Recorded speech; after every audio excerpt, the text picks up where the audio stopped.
How are you? Hi, Marian. I'm good. How are you? I'm good. How have you found the course so far? Masters of Business Analytics at MBS. I mean, yeah, it's been challenging, but also really fun. Yeah, I can understand that. Definitely the course has been difficult for, Yeah. I think, all of us. But then we're going to learn heaps at the end of the course anyway, right? Yeah. And it makes it good to come from all the way from Colombia and just Yeah, be it here and makes experience all of this. I know maybe from your country too. Yeah, I miss Indonesia a lot, actually, especially the food, you know? Oh, Yeah, because the food's like completely different from where I'm from, so yeah. Yeah. So, Marianne, you know how we usually do like social experiments in our cohort, right? And I'm gonna do one. So, if you can describe yourself in 3 words, what do you think they would be? This is an interview question, for jobs. So It does sound like it's it. entirely that. I'm resilient, reliable, and I'm funny.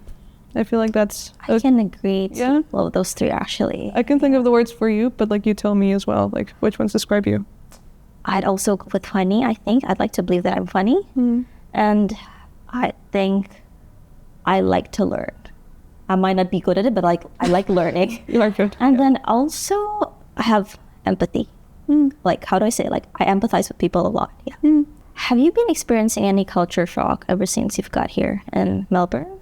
Not really cultural shock, although I guess it is a bit shocking that here you find so many people from different backgrounds and different cultures. I've liked it a lot, but it's definitely very different from what I experienced back home, because in Colombia, it's just Colombians, and yeah, you see a foreigner here and there, but not that many. And here, yeah, you see people from everywhere, and you interact with so many people from different backgrounds all the time. So I like that. Yeah, you like that? Yeah, I can relate that, actually, because the first time I got here in Melbourne, and then I went to CBD, I can hear a lot of people. For example, on my left, people are speaking Chinese, and on my right, people are speaking Spanish, and at my back, people speaking English. Was whoa, this is completely new to me. I didn't expect this city to be so diverse in terms of culture and background. But then, yeah, it is really interesting. It's really new. I like it too, though. What is the one thing you wish you knew before moving abroad? Knowing that everyone's super willing to connect. I feel like I wasn't super aware of that before moving abroad, and then once we were all put in the same scenario and just thrown in together, I feel like having known that earlier would have made things maybe a bit less intimidating. I kind of wish I had packed more Indonesian snacks. I don't know if I can bring them here though, but then yeah, the snacks are just different. What do you think about our orientation day? I was actually super excited when I got there. And I was really happy when they gave us the little sweaters with the Melbourne Business School. Who doesn't like free sweaters, right? Exactly. And it's a warm one, which is really good for now. And I was very excited. And the first people when I sat down that I talked to, we're still friends to this day, 4 months later, 4 or 5 months later. I feel like that's the thing, right? The orientation day is really, really crucial, because that's when you find your friend, the closest friend you're gonna have for the rest of the course, right? Isn't that what happens to us? Do you feel like you met your closest friend on the orientation? Because yeah, I have 2 close friends, super close, and yeah, I just sit with them every day during the class. Oh, one thing I really remember about our orientation day was the snack. Oh yeah, Did you try the spring roll? Yeah, I tried everything. It was really good. Yeah. I wish I knew where they got it from. Probably the same cafeteria from the uni. Yeah. Also, the orientation day is when I knew that this course isn't gonna be what I expected it to be. Because when they started explaining everything, I was gonna, this is gonna be super intense. But then, yeah, we're here now in Module 3, and everything's been going. Everything's been going. Yeah, that's a good way to put it. Everything's been going. Everything's been going. Yeah. Given the intensity of our course, how do you stay organized? How have you kept up with all of our responsibilities with our course load? So I'm not actually that organized, but one thing I don't believe that. Well, but then one thing that I try to do before every module, you know how they usually just release the module outline, the subject outline before the start of every module. So I just look them up and then put the deadlines for everything. For example, you sent it to us. Yeah, the one that I sent you. Quiz on week 2, for example, and then we have syndicate assignments due on week 3 and all that stuff. I just put it in my phone calendar. I guess it's a good way to keep up on all the things that we're gonna have during the module. When I was feeling overwhelmed, I did a weird thing, and I just asked ChatGPT to make me a schedule. And Utilizing AI. exactly. Futuristic. And like it actually gave me like a version of it, and I like tweaked it here and there to like make sure that it made sense also for what I like doing and like how I feel like I'll learn better. May I ask, how committed are you to your schedule? I'm fairly committed to it, honestly. Okay, Like I'm not, obviously I'm not like super strict about it. But I will like try to follow it like as much as like as good as I can, as well as I can. Right. What are you planning to do after graduating from this course? I'll try to focus on like finding a job. Essentially, I do want to like work as soon as I can. Try to apply our degree into a field. Since it's business analytics, I want to, and I'm a civil engineer, I would really like to like drive it towards sustainability. Sustainability. Yeah. Right. So like there's actually MBS has a Center for Sustainability in Business, so I'll try to connect with them as well.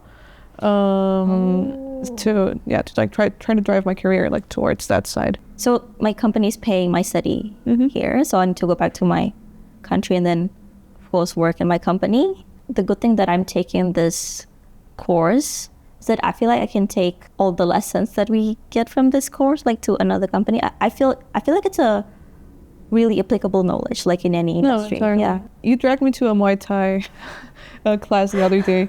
It was really fun. I really enjoyed it.